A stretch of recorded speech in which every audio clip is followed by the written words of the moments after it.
Chegamos à parte 5 do nosso estudo sobre a Trindade. Hoje começaremos a estudar a questão ou assunto do Espírito Santo. Temos visto até agora que a divindade consiste em dois seres divinos, o Pai e seu Filho. Mas hoje em dia, os teólogos de todas as igrejas e também os teólogos adventistas nos querem fazer crer, por todas as maneiras possíveis, que a divindade, o Deus a quem servimos, é um Deus triuno, composto de 3 pessoas, coiguais e coeternas. Isto é uma mentira e um engano. O tema do Espírito Santo é tão importante que vamos tomar 3 sessões ou 3 vídeos, 3 apresentações para estudar o tema do Espírito Santo. A parte 5, parte 6 e parte 7. É imperativo, é muitíssimo importante que entendamos a identidade do Espírito Santo.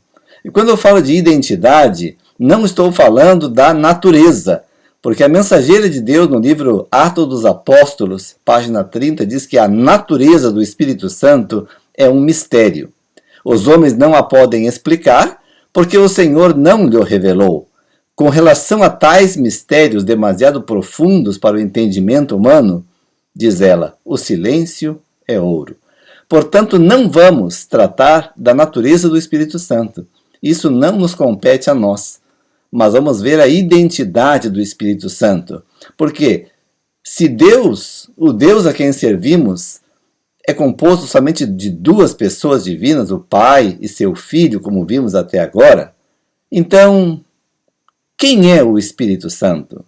O Espírito Santo existe? Sim. Claro que existe. Mas então quem é o Espírito Santo? Esse é o propósito do tema de hoje e dos 2 próximos temas. Com oração e humildade, vamos entrar no estudo deste tão grande e tão importante tema.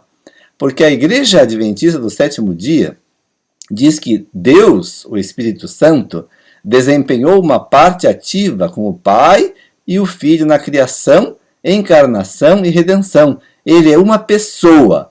E quando a igreja diz que é uma pessoa, é porque é uma pessoa divina igual que o Pai e o Filho. 3 pessoas coiguais e coeternas. Esse é o ensino não somente da igreja adventista, mas de todas as demais igrejas cristãs, sejam elas protestantes ou católicas.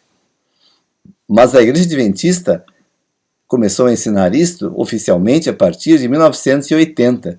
Antes disto, ela cria de maneira diferente e ensinava de uma maneira diferente. Aqui apresento novamente o que já foi apresentado um vídeo anterior, o Nistro Cremos, de 1911, que existe um só Deus pessoal, um ser espiritual, o Criador de todas as coisas, onipotente, onisciente e eterno, infinito em conhecimento, santidade, justiça e bondade, verdade e misericórdia, imutável e presente em todos os lugares, por meio do seu Espírito. Então a igreja ensinava, no tempo dos pioneiros, que Deus é um ser pessoal, que está presente em todos os lugares por meio do seu Espírito.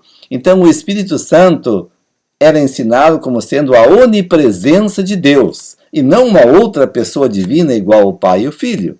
Se você tem dúvidas a respeito do que a igreja ensinava antes e agora, veja o vídeo número 1, parte 1. Ali apresentamos exatamente o que a igreja cria e o que crê agora, e a causa, a razão da mudança. Então, de maneira sintética, o Espírito Santo é uma terceira pessoa divina na Trindade, uma pessoa diferente do Pai e do Filho? Ou simplesmente é a presença invisível de Jesus conosco? Vamos estudar a palavra da verdade para descobrir a verdade absoluta. Para os crentes do Antigo Testamento, quem era o Espírito Santo? Gênesis capítulo 1, versículo 2. A terra, porém, estava sem forma e vazia. Havia trevas sobre a face do abismo, e o Espírito de Deus pairava por sobre as águas. O Espírito de Deus pairava sobre as águas. 1 Samuel 10:10. Chegando eles a Gibeá, eis que um grupo de profetas lhes saiu ao encontro. O Espírito de Deus se apossou de Saul, e ele profetizou no meio deles. Salmo 51:11. Não me repulses da tua presença, nem me retires o teu Santo Espírito. Joel 2:28. E acontecerá depois que derramarei o meu espírito sobre toda a carne. Vossos filhos e vossas filhas profetizarão, vossos velhos sonharão, e os vossos jovens terão visões. Isaías 42:1. Eis aqui o meu servo, a quem sustenho, o meu escolhido, em quem a minha alma se compraz. Pus sobre ele o meu espírito, e ele promulgará o direito para os gentios. Então, o Espírito Santo é a presença do Pai. O Antigo Testamento é bem claro quando usa as expressões meu espírito, o teu espírito, referindo-se ao Espírito de Deus. Para os crentes do Novo Testamento, quem era o Espírito Santo? Romanos 8:9. Vós, porém, não estáis na carne, mas no Espírito, se de fato o Espírito de Deus habita em vós. E se alguém não tem o Espírito de Cristo, esse tal não é dele. 1 Pedro 1:9-11. Obtendo o fim da vossa fé, a salvação da vossa alma. Foi a respeito desta salvação que os profetas indagaram e inquiriram, os quais profetizaram acerca da graça a vós outros destinada, investigando atentamente qual a ocasião ou quais as circunstâncias oportunas indicadas pelo Espírito de Cristo, que neles estava, ao dar de antemão testemunho sobre os sofrimentos referentes a Cristo e sobre as glórias que os seguiriam. Refere-se aqui o Espírito Santo como sendo o Espírito de Cristo que neles estava. Gálatas 4:6. E porque vós sois filhos, enviou Deus ao nosso coração o Espírito de seu Filho, que clama Abba, Pai. Novamente, o Espírito Santo é referido como sendo o Espírito de seu Filho, do Filho de Deus, de Jesus. Filipenses 1:19. Porque estou certo de que isto mesmo, pela vossa súplica e pela provisão do Espírito de Jesus Cristo, me redundará em libertação. Novamente, o Espírito Santo como sendo o Espírito de Jesus Cristo. 2 Coríntios 3:17. Ora, o Senhor é o Espírito, e onde está o Espírito do Senhor, aí há liberdade. Aqui nos diz claramente que o Senhor é o Espírito. Quem é, de acordo com o Novo Testamento, o Senhor? 2 Coríntios 4:5. Porque não nos pregamos a nós mesmos, mas a Cristo Jesus como Senhor, e a nós mesmos como vossos servos, por amor de Jesus. Então, claramente, o Novo Testamento diz que o Senhor, Jesus Cristo, é o Espírito que está conosco. Atos capítulo 16, 6-7. E percorrendo a região frígio-gálata, tendo sido impedidos pelo Espírito Santo de pregar a palavra na Ásia, defrontando Mísia, tentaram ir para Bitínia, mas o Espírito de Jesus não o permitiu. Então aqui coloca nos mesmos versículos como sinônimos o Espírito Santo e o Espírito de Jesus. Então o Espírito Santo nada mais é, de acordo com o Novo Testamento, como o Espírito de Cristo, o Espírito de Jesus, que habita nos crentes. Você percebeu que os crentes do Novo Testamento usavam os termos Espírito de Deus e Espírito de Cristo de forma intercambiável? Eles entendiam claramente que o Espírito Santo é a manifestação da presença tanto de Deus como de Cristo com os crentes. Por isso, de maneira intercambiável, porque senão haveria não 3 pessoas na divindade, mas 4. Uma seria o Pai, o Filho, depois o Espírito de Deus, depois o Espírito de Cristo. 4 pessoas em vez de 3, mas não é assim. Só 2, o Pai e o Filho. E a presença tanto do Pai como do Filho, ou dos dois, conosco, a onipresença de Deus, ou o Espírito de Cristo, é o Espírito Santo conosco. Vamos ver isso mais claramente à medida que avançamos em nosso estudo. O Espírito Santo é a presença do Pai e de seu Filho. Salmo 139, 7. Para onde poderia eu escapar do teu Espírito? Para onde poderia fugir da tua presença? Em um versículo, nos dá, de maneira paralela, o significado do Espírito. O Espírito é a presença de Deus. Onde poderia escapar do teu Espírito? Para onde poderia fugir da tua presença? O Espírito de Deus é a presença de Deus. É assim como devemos entender. Quem habita em nós, afinal de contas, é Jesus ou o Espírito Santo? 1 Coríntios capítulo 6, verso 19. Acaso não sabeis que o vosso corpo é o santuário do Espírito Santo? 2 Timóteo 1,14. Guarda o bom depósito, mediante o Espírito Santo que habita em nós. Efésios 5,18. E não vos embriagueis com vinho, no qual há dissolução, mas enchei-vos do Espírito. Então a Bíblia claramente ensina que quem habita em nós é o Espírito Santo. Mas agora veja só que aparente contradição. Colossenses 1,27. Aos quais Deus quis dar a conhecer qual seja a riqueza da glória deste mistério entre os gentios, isto é, Cristo em vós, a esperança da glória. Efésios 3,17. Assim habite Cristo no vosso coração pela fé, estando vós arraigados e alicerçados em amor. Apocalipse 3,20. Eis que estou à porta e bato. Cristo, batendo a porta. Se alguém ouvir a minha voz e abrir a porta, entrarei em sua casa e cearei com ele, e ele comigo. Sinais dos Tempos, revista Sinais dos Tempos, 30 de novembro de 1888. Jesus convida a sua própria presença, a sua alma. Jesus diz, ele diz, eis que estou à porta e bato. Se alguém ouvir a minha voz e abrir a porta, entrarei em sua casa e cearei com ele, e ele comigo. Não abriremos a porta dos nossos corações ao hóspede divino? Quem é o hóspede divino? Jesus Cristo. Ele quer entrar e habitar conosco. Como pode ser isso? Que a Bíblia diga ao mesmo tempo que é o Espírito Santo que habita em nós e depois diz que é Jesus Cristo que habita em nós?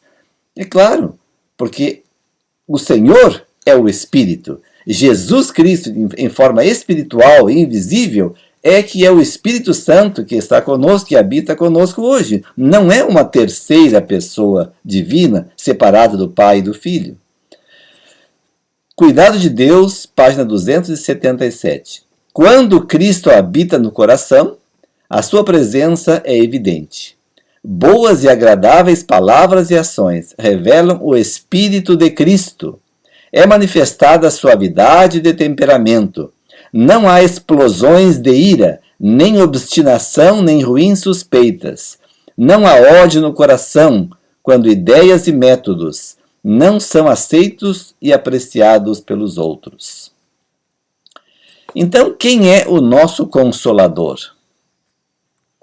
João capítulo 14, 16 a 22. E eu rogarei ao Pai, e ele vos dará outro Consolador, a fim de que esteja para sempre convosco, o Espírito da verdade, que o mundo não pode receber, porque não o vê nem o conhece. Vós o conheceis, porque ele habita convosco e estará em vós. Esse versículo é muito importante. Tão importante que a parte número 6 será baseada exclusivamente nesse texto e vamos estudá-lo minuciosamente. Mas por enquanto, podemos dizer o seguinte: não vos deixarei órfãos, disse Jesus, voltarei para vós outros. Ainda por um pouco e o mundo não me verá mais. Vós, porém, me vereis, porque eu vivo, vós também vivereis. Naquele dia vós conhecereis que eu estou em meu Pai e vós em mim, e eu em vós. Aquele que tem os meus mandamentos e os guarda, esse é o que me ama. E aquele que me ama será amado por meu Pai. E eu também o amarei, e me manifestarei a ele. Disse-lhe Judas, não o Iscariotes: donde procede, Senhor, que estás para manifestar-te a nós e não ao mundo? João 14, 28. Ouvistes que eu vos disse: vou e volto para junto de vós. Então Jesus está explicando de uma maneira muito simples e clara e direta: não vos deixarei órfãos, irei ao Pai e voltarei para junto de vós. De uma outra maneira. E justamente o Judas perguntou: como será isso? Que tu vais manifestar-te a nós e não ao mundo? Como que nós vamos te ver e o mundo não vai te ver? Eles não entendiam a manifestação espiritual de Jesus. Vejam que interessante. Ellen White explica o seguinte na meditação matinal Refletindo a Cristo, página 121. O fato de que Cristo se manifestaria a eles e, no entanto, seria invisível ao mundo, era um mistério para os discípulos. Eles não podiam entender as palavras de Cristo em seu sentido espiritual. Pensavam numa manifestação externa, visível. Não podiam admitir o fato de que teriam a presença de Cristo com eles, mas ele, no entanto, não seria visto pelo mundo. Não entendiam o significado de uma manifestação espiritual. Então, o Espírito Santo é simplesmente isso, de acordo com a palavra da verdade. A manifestação espiritual de Jesus Cristo, do Filho de Deus, conosco. A presença de Cristo conosco, de maneira espiritual. Revista Review and Herald, 27 de janeiro de 1903. Que estudem o 17º capítulo de João e aprendam a orar e a viver a oração de Cristo. Ele é o Consolador. Cristo é o Consolador. Ele habitará em seus corações, completando sua alegria. Manuscritos Liberados, volume 19, página 297. Ao contemplar a Jesus pela fé, nossa fé penetra a sombra e adoramos a Deus por seu maravilhoso amor em nos dar Jesus, o Consolador. Manuscrito 7, 1902. Cristo deve ser conhecido pelo bendito nome de Consolador. Manuscrito 34, 1892. O Salvador é o nosso Consolador. Eu tenho provado que ele realmente é. Refletindo a Cristo, página 13. A razão por que as igrejas são fracas, doentias e propensas a morrer é que o inimigo tem trazido influências de natureza desanimadora a pesar sobre pessoas trêmulas. Ele tem procurado cerrar-lhes os olhos para Jesus como o Consolador, como aquele que reprova, adverte e que os exorta dizendo: este é o caminho, andai por ele. Isaías 30, 21. Também é Jesus que habita no nosso coração. É Ele que nos consola. É Ele que nos reprova, adverte, nos mostra o caminho e nos conduz. Ele é o Espírito de Cristo conosco. O grande conflito, página 351. Eis que eu estou convosco todos os dias. Quando no dia de Pentecoste desceu o Consolador prometido e foi dado o poder do alto, e a alma dos crentes estremeceu com a presença sensível do Senhor que ascendera ao céu. Novamente, de maneira bem clara, a mensageira dizendo que o Espírito Santo era a presença sensível do Senhor que havia ascendido ao céu, que agora regressava para estar com o seu povo até o fim dos tempos. Os Sinais dos Tempos, 7 de abril de 1890. Cristo está ausente apenas dos olhos dos sentidos, mas está tão verdadeiramente presente por meio de seu Espírito, como quando estava visivelmente presente na terra. O tempo decorrido desde sua ascensão não trouxe interrupção no cumprimento de sua promessa de despedida.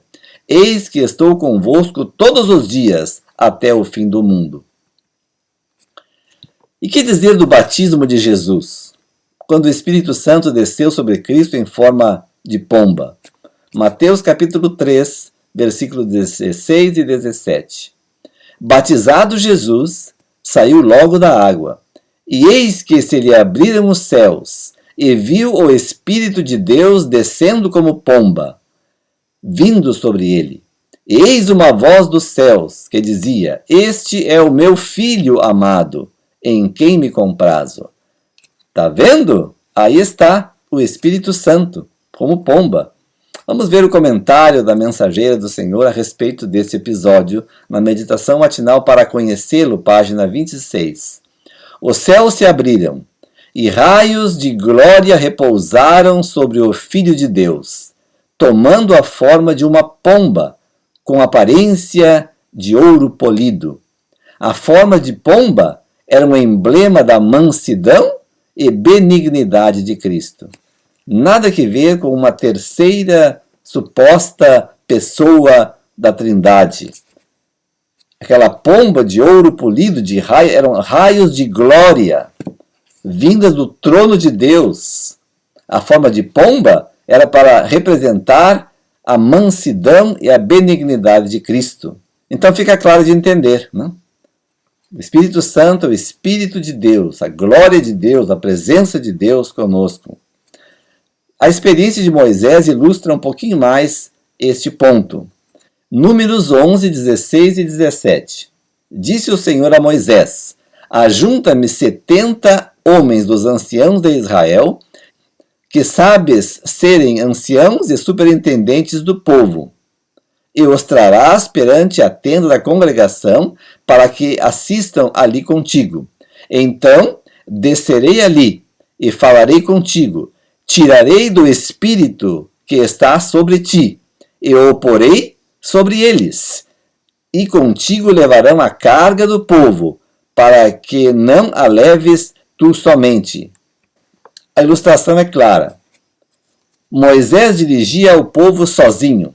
Era um trabalho incessante e esgotador. Mas Deus lhe havia dado o seu espírito, em grande medida, para poder levar a carga do povo. Então Deus retira o seu espírito de Moisés, ou pelo menos uma grande proporção, e reparte sobre os 70 anciãos que foram escolhidos para ajudar Moisés na sua tarefa de dirigir o povo. Então Deus utiliza o seu espírito como ele quer, para fazer a sua vontade. O que o espírito de profecia diz sobre quem é o Espírito Santo? Bible Echo, 15 de janeiro de 1893. Pelo Espírito, o Pai e o Filho virão e farão morada em você. Educação, página 132. A grandeza de Deus é-nos incompreensível. O trono do Senhor está nos céus. Salmos 11:4. Não obstante, pelo seu Espírito Santo, ele está presente em toda parte. Pelo seu Espírito Santo está ele presente em toda parte. Tem conhecimento íntimo de todas as obras de suas mãos e interesse pessoal em todas elas. A Ciência do Bom Viver, 183.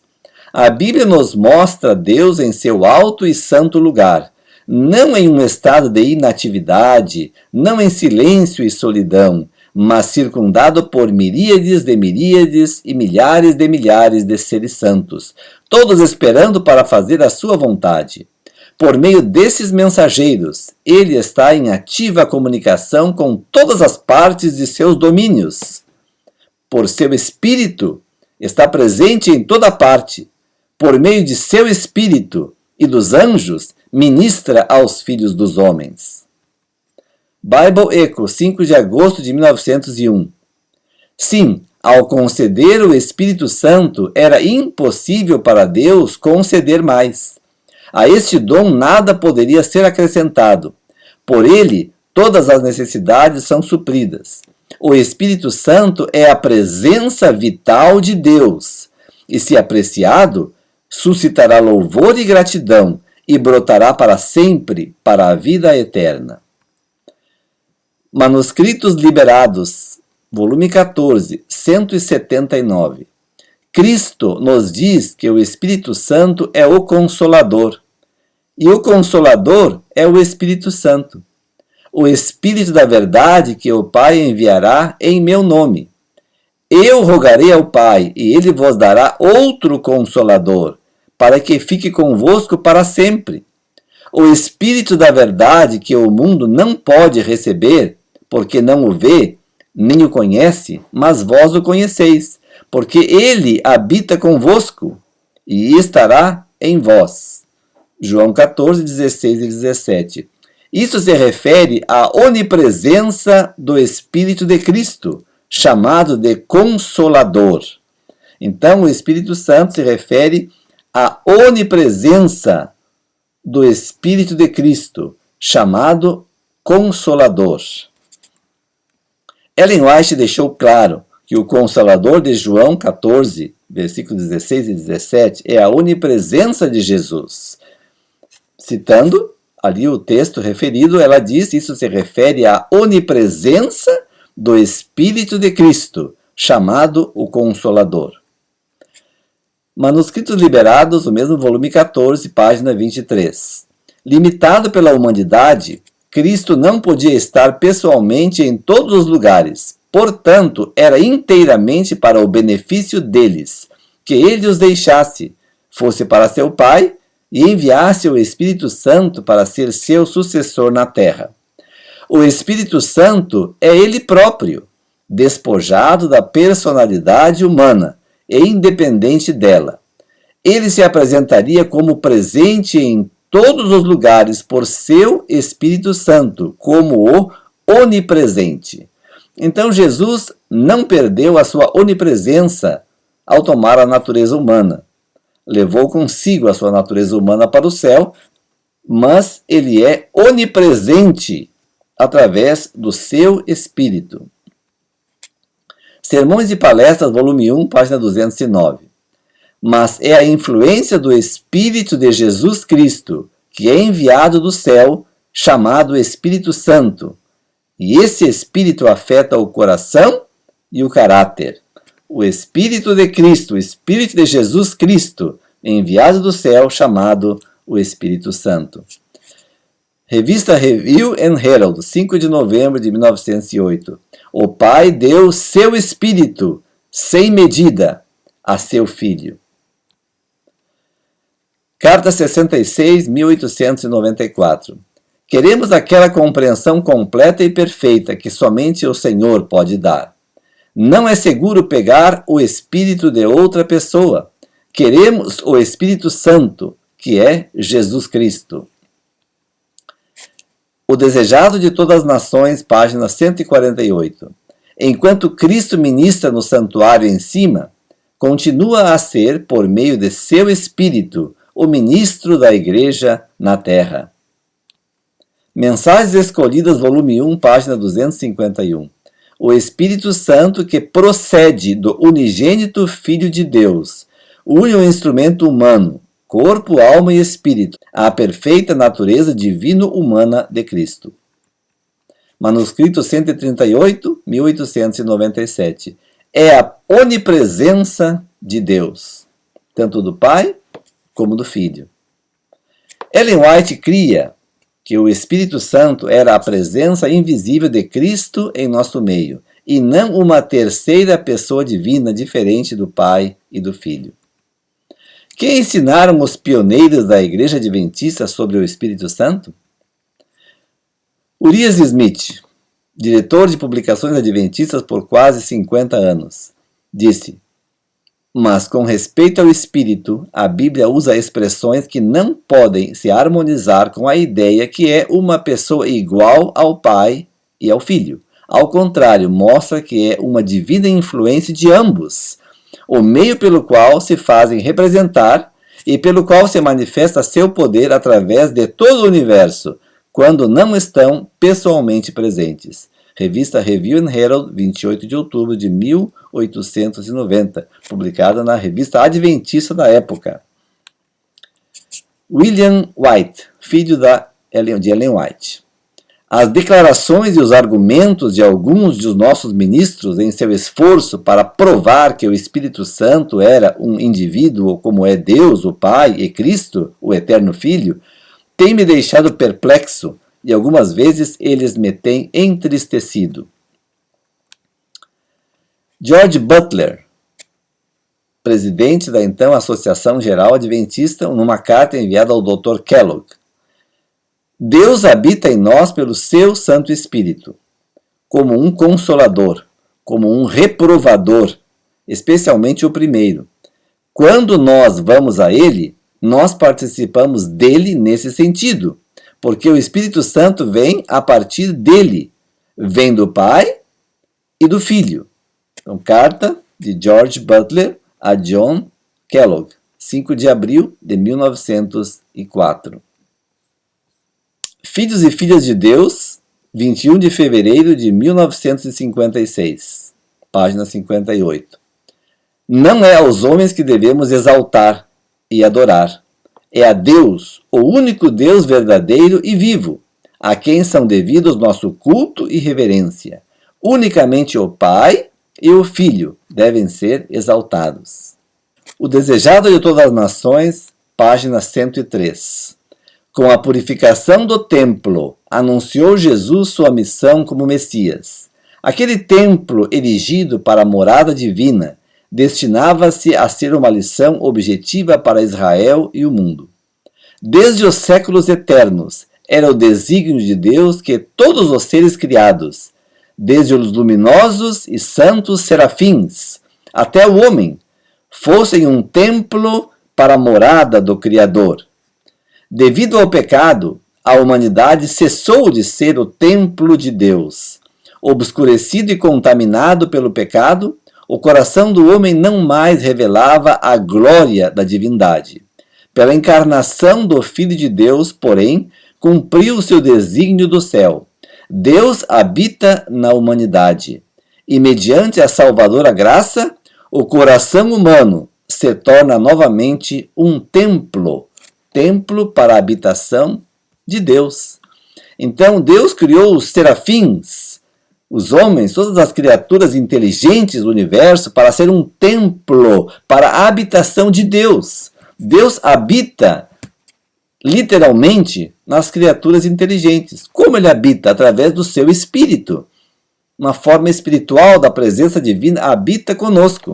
É assim como devemos entender o Espírito Santo como a presença espiritual, divina, de Cristo, habitando em nós, transformando a nossa vida, regenerando, dirigindo, consolando e reprovando, para a glória de Deus Pai.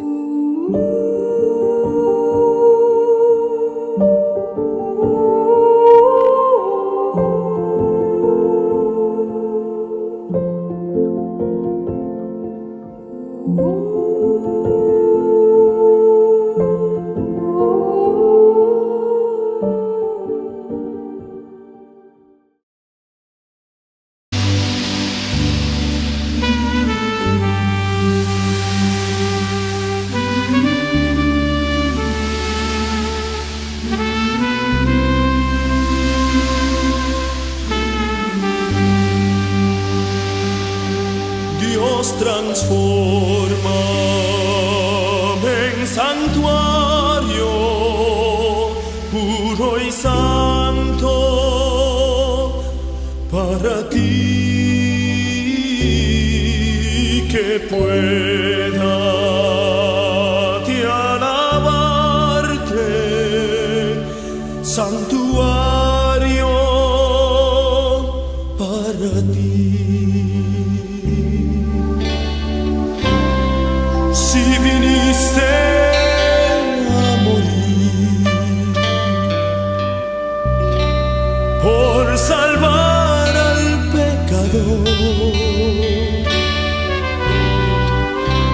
si conoces mi pensar, tú me puedes transformar. Dios transformame en santuario puro y santo